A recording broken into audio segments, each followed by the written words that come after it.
Second soloist with the Boston Ballet, Michaela Mabinty DePrince's personal journey to the stage is astonishing.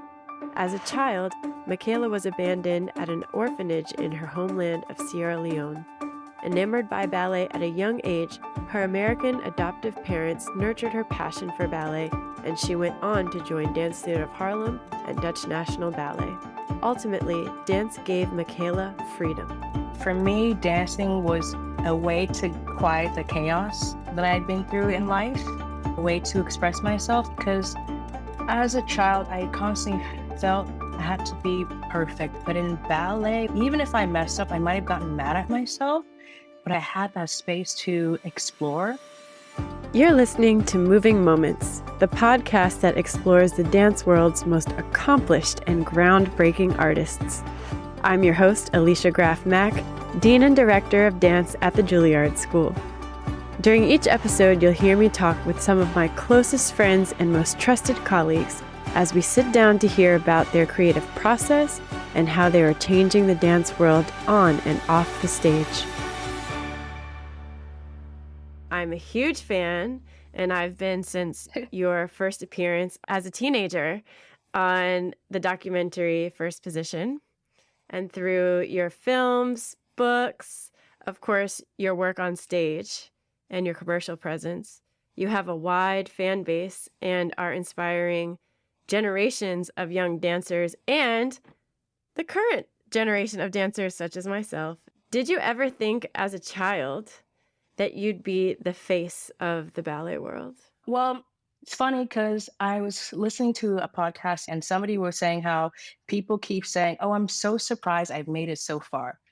I am very surprised, but obviously there's a certain voice that's telling you you can keep going, you don't have to stop, you just keep persevering and trying to change and pushing the envelope. At a very young age, I wasn't considered to be good enough. I had to become an overachiever at a very young age. I loved ballet. I love the things I've always done my whole life, but it was more like to matter.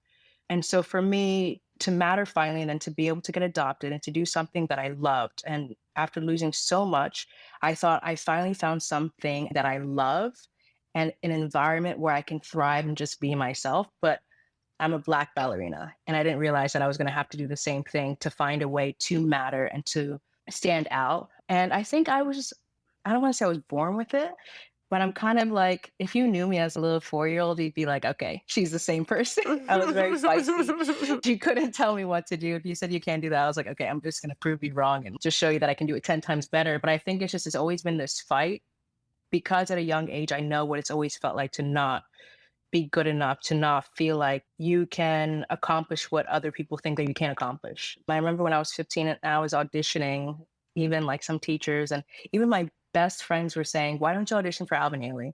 I love Alvin Ailey. It's a beautiful company.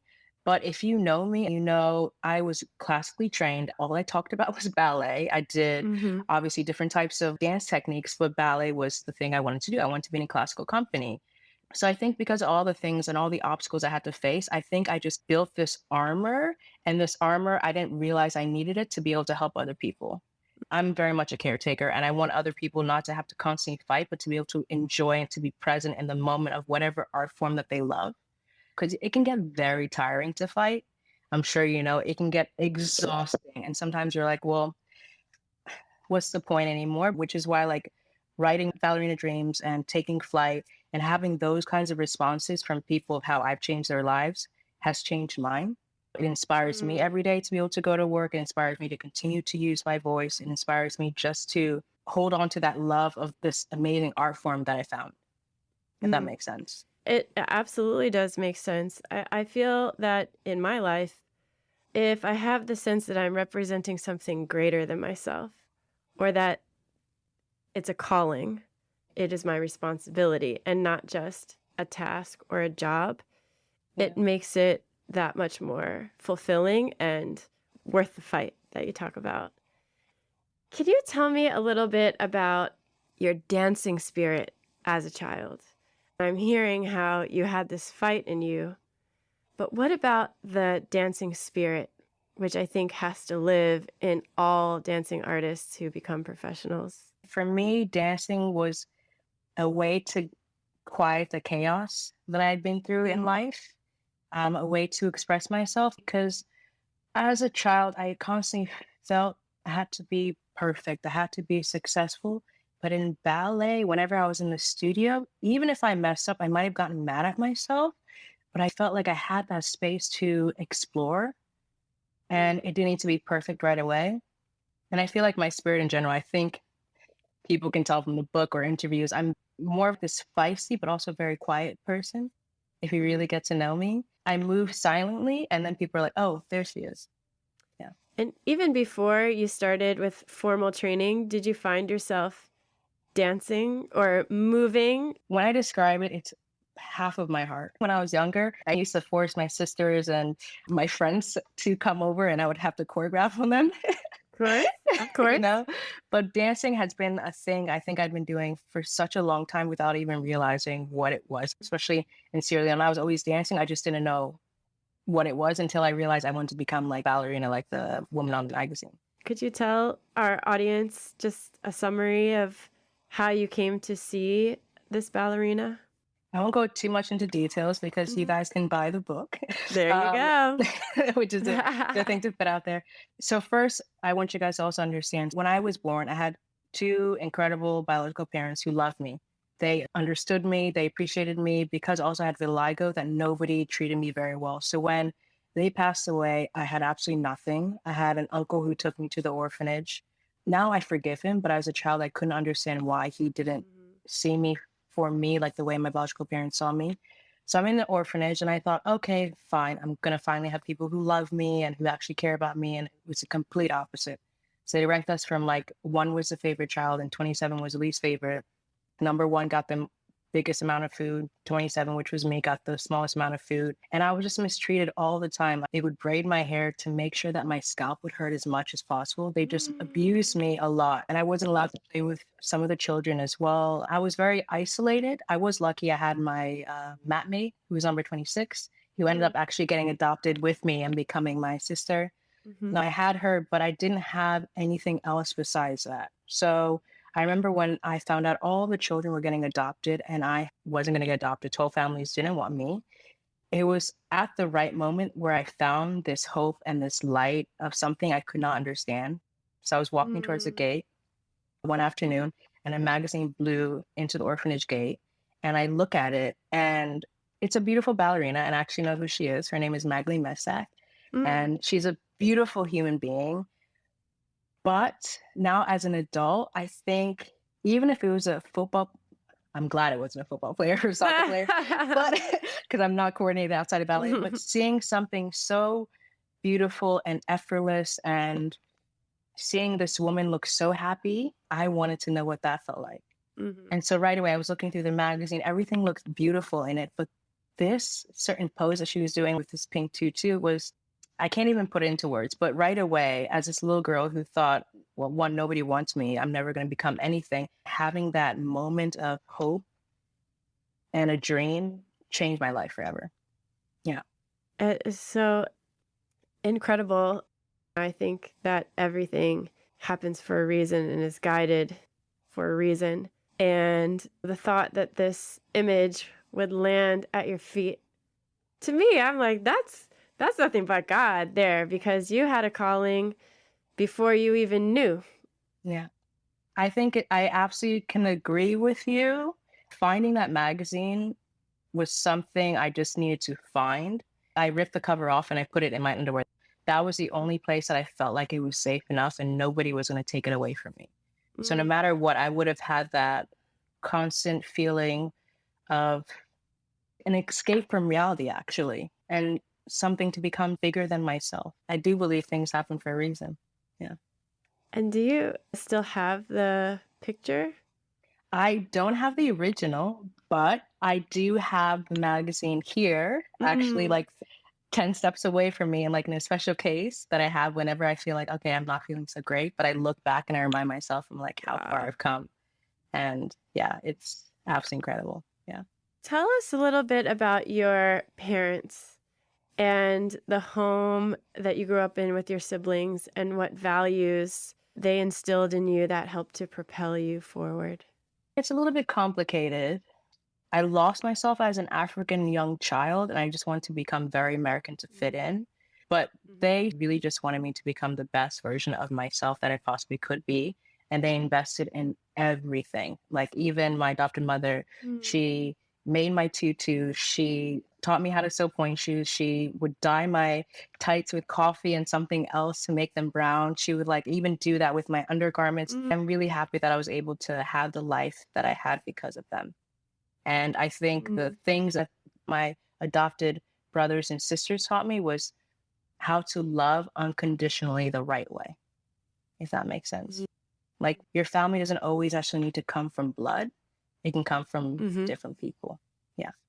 Wow. As a mother of only two, I am constantly juggling schedules, and I'm in awe of your parents because I'm sure your siblings also were involved in so many various things. How did they make time to get you to all the lessons, to go get the point shoes, to sew, and do all of those things? Or is it just like the mama magic? It just, happens. I can't even fathom how my adopted mother had time to sew my point shoes, make my tutu, while also trying to make sure we got to our swimming lessons, while trying to like take care of my other siblings. Because when I was adopted, it was just Mia and I. And then we adopted Marielle after a year and a half. And then I created my own agency when I was about 9 years old in our basement because I wanted an older sister. And so I, yeah, I made Mia put everything in the binder and Marielle will staple everything. And I was going to pick our big sister. And then we got an older sister when she was 14 years old and I was 10. And then I had my other brothers like around. So I think luckily it was like two different generations and it worked out. Uh-huh. But the girls, we all danced, we all swam. I think being homeschooled also really helped us. But somehow we're all overachievers and, Wow. you know, just wanted to do everything. So, Come on, administrator at 9 years old. yeah.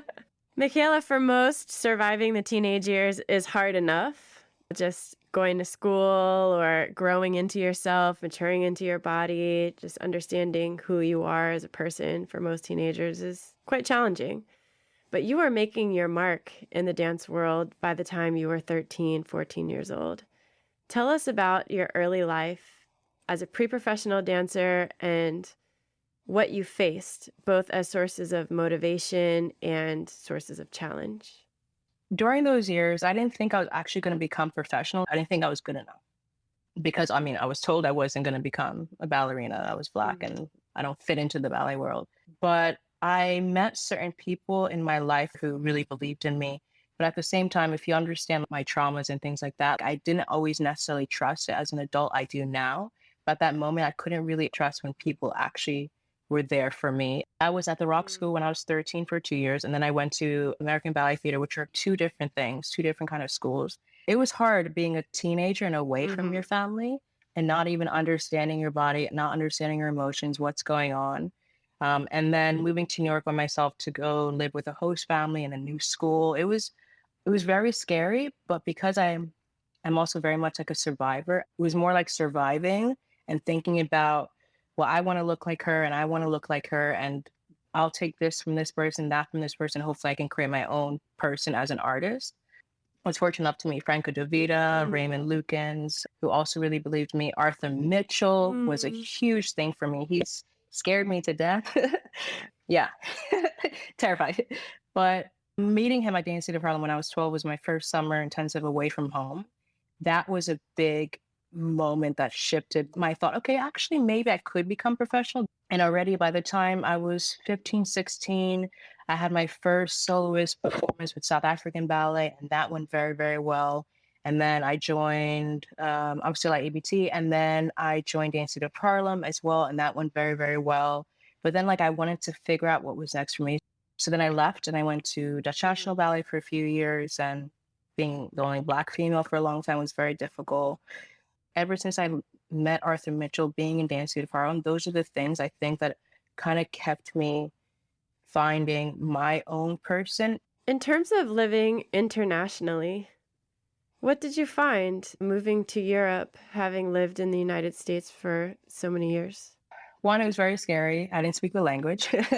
Luckily, there were a lot of people who actually also spoke English. I'm really glad I did it at 18 I only thought I was going to be there for maybe like 2 years. And then I ended up being there for 8 years. But I learned a lot about myself. Wow. I learned a lot about not being a people pleaser. I learned about doing things for me and for others and trying to Mm, change the ways for others and not having to feel like I had to constantly silence my voice.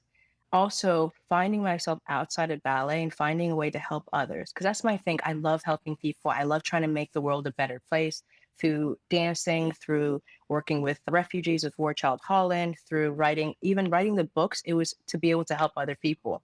But yeah, it was an incredible experience. And I'm happy to be back in the US, mm, especially after the first year of being back in Boston. I feel like I found my place again and who I am. mhm. So let's just shift a little bit to your actual artistic process. When you're learning something new or learning rep or having something being created on you, what is your mental and physical preparation for a rehearsal day? And how do you prepare for performances so that you're working at your best? It's different for everybody, but for me, having people in your corner, I'm very fortunate to have Charlotte Jen. What I love about her is it's not about the steps. And with her, since I was 15, it's always about having a conversation on stage and having that Mm, conversation reach the audience. She was able mhm, to help me find a way that this step means this step means that. I'm actually having conversation with my dance partner. mhm, And it's a journey that I was doing very well in. And then I ruptured my Achilles and I got very insecure. And I had mm, to relearn how to find that confidence again and pretty much doing it the most authentic way, doing it Michaela's way, mhm, not trying to be like anybody else. But I think what's really, really beautiful is when you can see a dancer perform and you know they're doing it their way instead of being like, oh, well, that looked exactly like the other girl who stepped on eight. I right. I Yeah. think that's a little bit boring. But the thing is, at the end of the day, it has to do with less ego in the room and more about how can we make this young artist feel like this person can have a safe space. It's hard because sometimes people think when you do challenge your artistry that you are a diva. Like really, Mm, you're just trying to find different ways to grow. I'm excited to see because I feel like something's changing. And mm, I feel like all artists should have that opportunity. I feel like I can sense that I'm growing. And that's a mm. beautiful thing. So yeah. That is a magical moment. Yeah. Definitely for an artist who works as hard as you do. Yeah. But to feel those moments that you know something's coming, you can feel your growth, that's really a special, special time. Yeah. I'm glad you recognize that. I'm just being authentically me and I'm doing it for me. And I hope everybody likes it. Like, if you don't, you don't. But I know I'm going to enjoy that process of my growth. Yeah. And that's such an important thing. It's such a short career, Yeah. you know, And you do it know, for the you. stage is a truth teller. You can't fake it. People know your heart when you perform. Yeah. And so if you're not authentically yourself on stage, that truth rings true. Yeah. Yeah. So I've asked many of my guests to describe the high of a performance when you truly feel that you're in your element and making the magic, I guess you could say. Can you try to describe what that big feeling feels like? I've had that a few times. So I had a performance in South Africa and it was kind of like an out of body experience. It was very strange, but at the same time, I was having like just a conversation with friends on stage. And it just Mm, was like so much like actual conversation with our dancing and really looking at each other and not faking, mm, really having this beautiful moment. And I finished the full ballet. I mean, Donkey was hard. I finished the mhm. full ballet and I wanted to do it again. It was the same Ooh, thing when I did.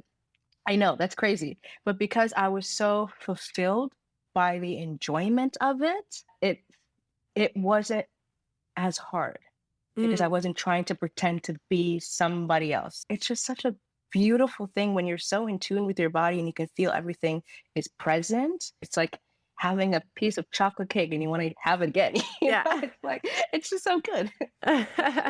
Yeah. Those moments are very hard to describe, and you're right, they're fleeting. I know you've had a very difficult injury with your Achilles, and some say that injuries are detrimental to careers, especially as dancers' careers are so short. But in my own experience, I feel that my injuries have been a blessing in disguise. What has your experience been? So in 2017, when I ruptured my Achilles, I thought it was the end of the world. I was very hard on myself. But at this time, I was suffering really badly with my PTSD. So I wasn't sleeping very well, Mhm. and I would still go to work. I would still do what I need to do, but I was in this mode of just going, going, going, and not dealing with my inner things that I needed to deal with. And I kind of felt like that was also blocking my growth as an artist. So I ruptured my Achilles, and I had to figure out, who am I outside of ballet?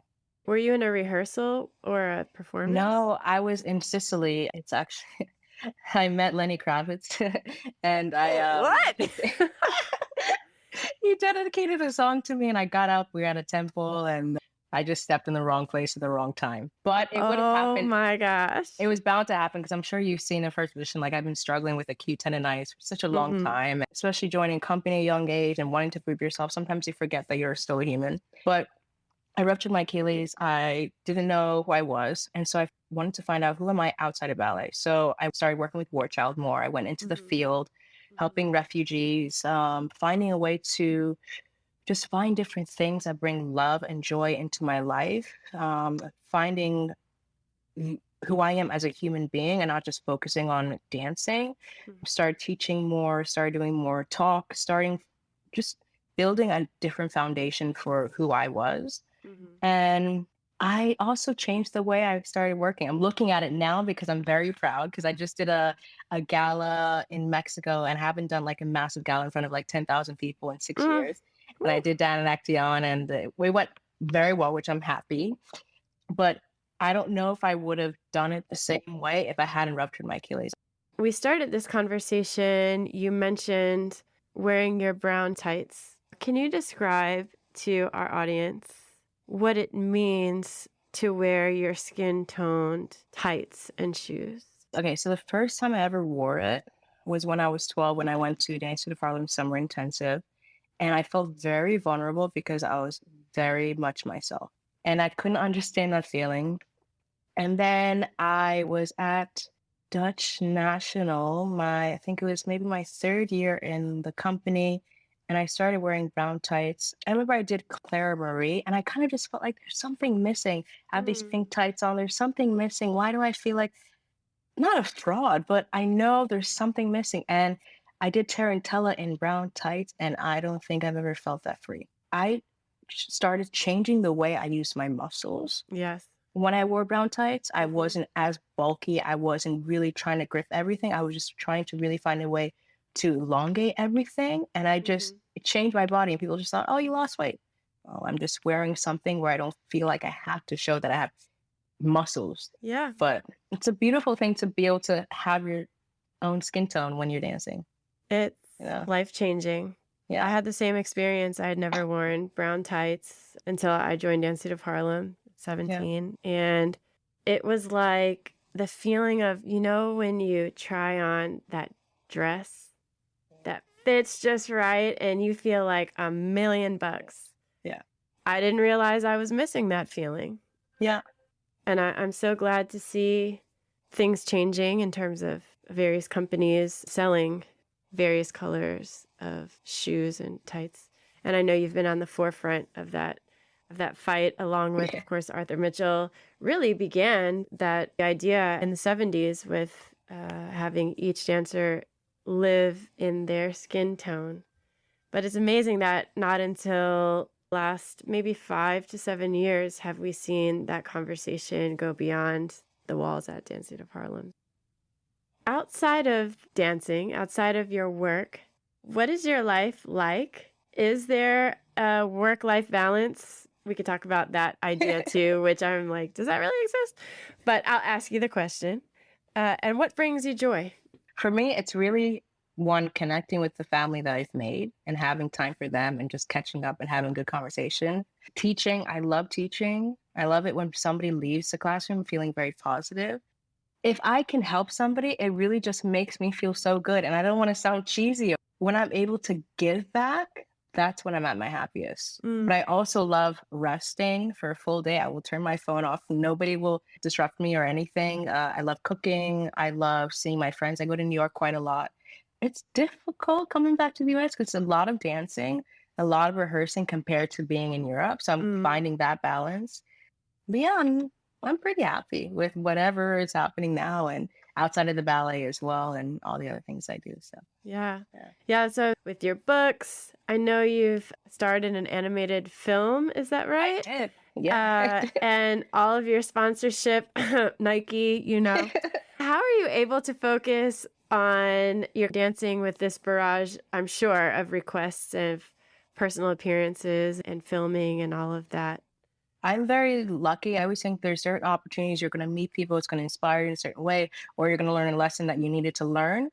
I love being busy, but it is definitely a balance. It is like once a week where I don't talk to anybody. Like I have to just shut down and just focus on my mental health. I started doing that about 4 or 5 years ago. It's very helpful. It's Mm. hard, but sometimes I need those moments not to be on Instagram or looking at my emails or trying to please other people so they feel better. Because Mhm. sometimes I'll get into that flow of pleasing and pleasing and pleasing, and then I'm drained, and you can't make everybody happy.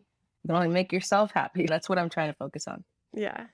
Yeah. My last question, and you don't have to answer this, but I heard that your book may be turning into a movie. What Yes, can you I can. reveal about that? I can definitely confirm it. Certain things have changed since we announced it a few years ago, Mhm. but everything is looking really great. Last summer, I heard this script for the first time and I actually cried. But it's such a beautiful way of presenting my life. Are you in the film? No, then it will never get finished. Because I'm sure you've experienced if you do like photo shoots or things like that, they don't necessarily notice it, but they'll see you coming down. They're like, that's beautiful. I love the space. I'm like, I have a biscuit. So Mm. For audiences that may not know, the biscuit is a foot that's not quite fully point. pointed. Yeah. Yeah. So I want to make sure I want this story to come out. And I think it's a perfect time for it to come out. It's the same thing with the animation that I did, Copelia. It's all Mhm. about beauty is within and loving yourself. Amazing. I'm trying to get out as much information as I can. Somebody must play you in terms of being a ballerina in the film. Hmm. I mean, there are so many beautiful ballerinas out there, but there is only one Michaela. How is that happening? We will just have to wait and see. But I'm excited for everybody to see it. Oh, I can't wait. Thank you so much for spending this time with me. It's so good to hear your voice. It's so good to know that you're feeling fulfilled by your life and excited by your future in dance and all other things. Thank you. I appreciate it. I hope you enjoyed this episode of Moving Moments. If you like what you heard, please tell your friends about it. Spread the word. Be sure to follow the show, rate us, and leave a review wherever you get your podcasts. To keep up with future episodes, follow us on Instagram at Moving Moments Podcast and visit us at artfulnarrativesmedia.com. Tune in next week as we hear another inspiring artist's moving moments.